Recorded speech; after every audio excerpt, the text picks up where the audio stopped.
의저 수학학원 홍희철 원장입니다. 안녕하세요. 네, 신의 중에 이어서 이제 한 주 뒤에 내정 중이 시험을 봤습니다. 네, 시험지 회수하러 이제 갔다 왔는데요. 내정 중2, 중3 시험 봤죠.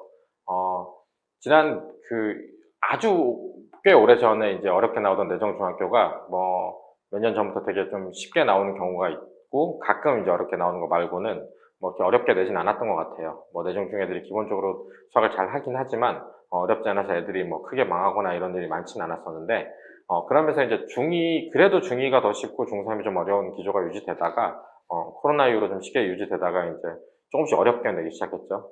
조금씩 어렵게 내기 시작했고 특히나 이제 2학년, 지금 중2 얘기를 하고 싶은데 중2 같은 경우는 약간 어려웠던 중간고사, 그 다음에 지난 기말이 좀 많이 어려웠습니다. 그래서 이제 아이들이, 그러니까 특히나 시험 보는 연습이 안 돼서 시간 안에 푸는 연습 잘 안 돼 있거나 아니면 이제 어려운 문제가 나왔을 때 어떻게 해결하는 그 리스크 관리 측면에서 이제 연습이 안 돼 있는 아이들은 이제 자기 실력보다도 많이 시험을 못 본 케이스가 이제 지난 1학기 기말에 많이 나왔던 것 같고요.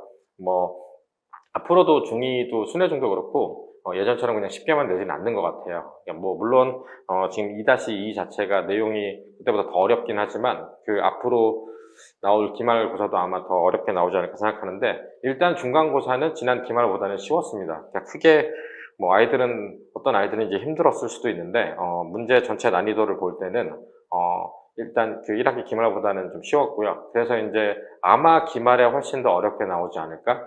그러니까 이게 내정 중의 시험 범위가 일반적인 다른 학교랑 달리 이제 바로 2학년 2학기 기하로 시작하는 게 아니라 삼각형부터 시작하는 게 아니라 1차 함수를 안 본 거로 이제 1차 함수 있는 게 포함돼서 이제 대수와 도형이 통합되어 있어요. 그러다 보니까 아이들이 준비하는 것도 사실 좀 어려울 수 있어요. 기출문제 같은 경우는 저희가 이제 예전에 이제 요 범위 맞춰서 만들어 놓은 거를 풀리긴 하는데 아이들이 이제 기하에만 집중하는 것도 아니고 이제 함수도 좀 알아야 되고 그 다음에 이제 1학년 때 함수를 배우긴 했지만 그리고 이제 1차 함수를 처음 배우지만 아이들이 함수가 굉장히 많은 연습과 경험을 하지 않으면 단순히 함수가 어떤 것이다 해서 안에서 이제 숫자를 넣어서 구하는 걸 떠나서 이제 그래프를 그리는 연습을 좀 많이 시키는데 그래프 안에서 어떻게 기울기가 어떤 것이고 점을 좌표를 찍었을 때 왔다 갔다 하는 게 익숙하지 않으면 사실 이제 본인이 여러 번 봐서 푸는 문제 아니고는 정확하게 이해를 하려면 좀 많은 연습과 반복이 필요하기 때문에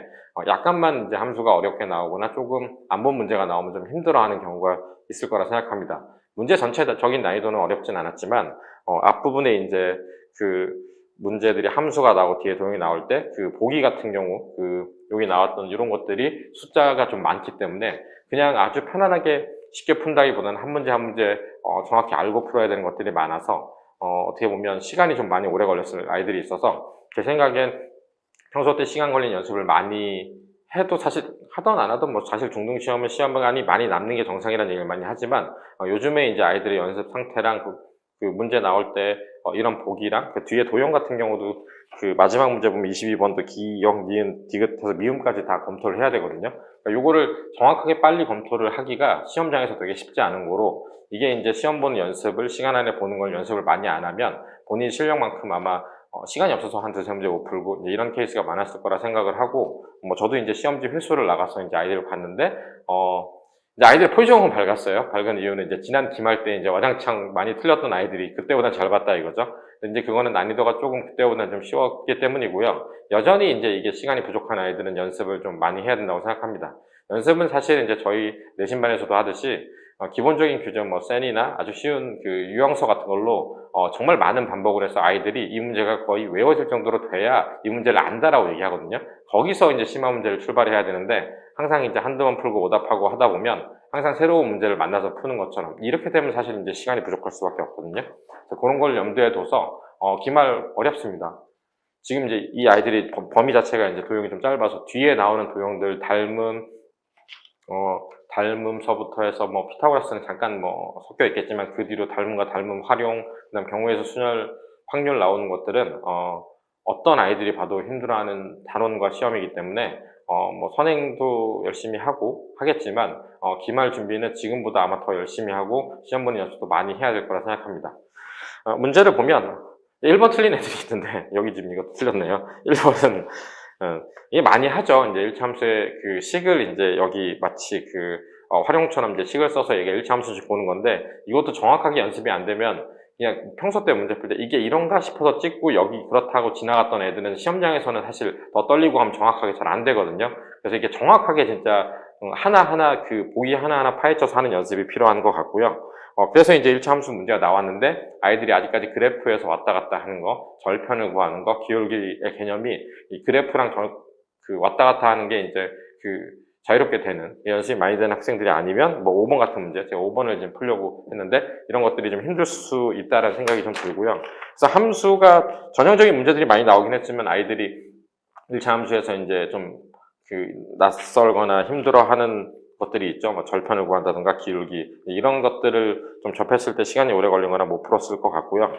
도형 같은 경우도 특별히 낯설거나 어려운 문제가 나온 건 아니고, 학교 프린트랑 기타 항상 나오던 문제들이 많아서 아마 어디서 연습을 했어도 본인이 열심히 했으면 처음 본 문제는 있지 않았을 것 같다. 근데 다만 이제 14번부터 보면 보기에 이제 보기가 많잖아요. 기역부터 비읍까지 이런 것들을 하나하나 검토를 너무 또 꼼꼼하게 하다 보면 이게 빨리 자기가 정확하게 푸는 연습을 하지 않으면 시간이 굉장히 오래 걸릴 수 있다는 생각이 들고요.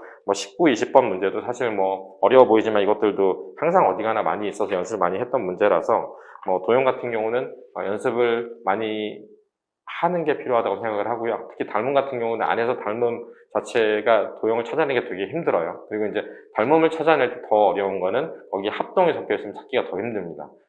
그래서 저도 애들 풀어줄 때 문제가 진짜 까다로우면 합동이 섞여 있을지 않을까라는 염두를 하고 풀거든요. 그래서 그런 것들을 연습을 하고 나서는 문제 출제에서 이런 거를 염두에 두고 있다는 걸 알고 푸는 것도 어떻게 보면 문제의 전략이 될 수 있으니까 그런 것도 좀 고민을 해봤으면 좋겠습니다.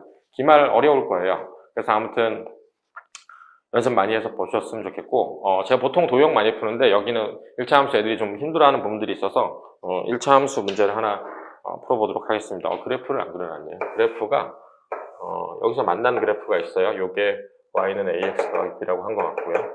여기서 만났는데 이렇게 내려왔네요. 요게 y는 cx 더하기 d.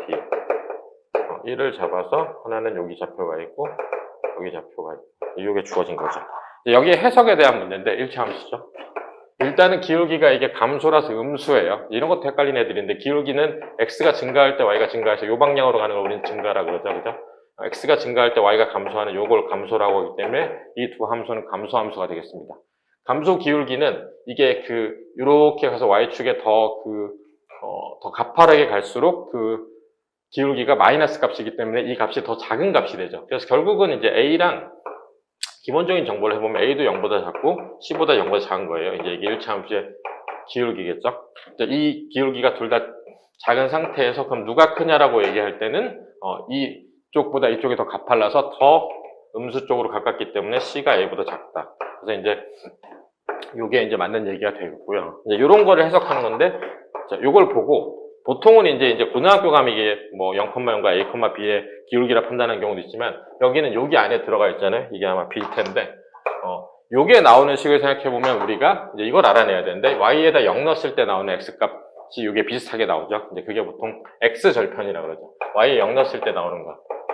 그럼 이게 x가 어떻게 됩니까? 마이너스 a분의 b가 되는데, 여기가 되겠죠. 마이너스 a분의 b. 요게 절편이 되는 것이고요. 그죠? 여기가 똑같은 방법으로 하면 마이너스 이렇게 되겠죠. 그래서 이제 이 절편이 x축인데 x축에서 y축이죠. 요게 요거보다 크기 때문에 결국은 이제 마이너스 a분의 b가 마이너스 c분의 d보다 크다. 부등식에서 배웠어요. 그죠? 마이너스 1을 곱하면 부등호방이 어떻게 된다? 바뀐다. 그래서 이제 이렇게 ab 되는 식이고, 그렇게 되면 요거는 풀린 식이라고 할 수 있습니다. 네. 디귿을 보면 리을이랑 똑같은데 이건 어디서 나왔을까요? 이게 사실 이제 고등수학을 좀 연습을 많이 하면 간단하게 나오지만 어려울 수 있죠. 근데 이게 이제 여기 1을 왜 주어졌을까를 생각해 보면 1을 여기다 대입하면 나오는 게 a 더하기 b잖아요. 그러니까 a 더하기 b는 여기에 y 값이 되겠죠. 1을 넣었을 때 여기는 c 더하기 d가 y 값이 되겠습니다. 이 그래프에서 이게 x축 위에 있는 게 y 값이 플러스고 이게 마이너스이기 때문에 얘는 플러스가 맞고요. 얘는 마이너스라서 틀렸습니다. 그래서 뿔마 곱했을 때 음수니까 맞다. 이렇게 풀면 되는 건데, 이제 이런 그래프가 좋아졌을 때 이런 식의 의미, 이제 이런 것들을 파악하려면 그 안에서 이제 1차 함수, 나중에 나왔을 때 2차 함수, 3학년까지도 이제 그 그래프를 그리고 그 안에서 함수 값을 찾고 이런 것들 연습을 많이 해야 될 거라고 생각을 하고요. 시험 잘 봤었길 바라며 시험 보느라 정말 고생 많으셨습니다. 2학기 기말고사도 준비 많이 해서 좋은 결과 있기를 바라겠습니다. 감사합니다.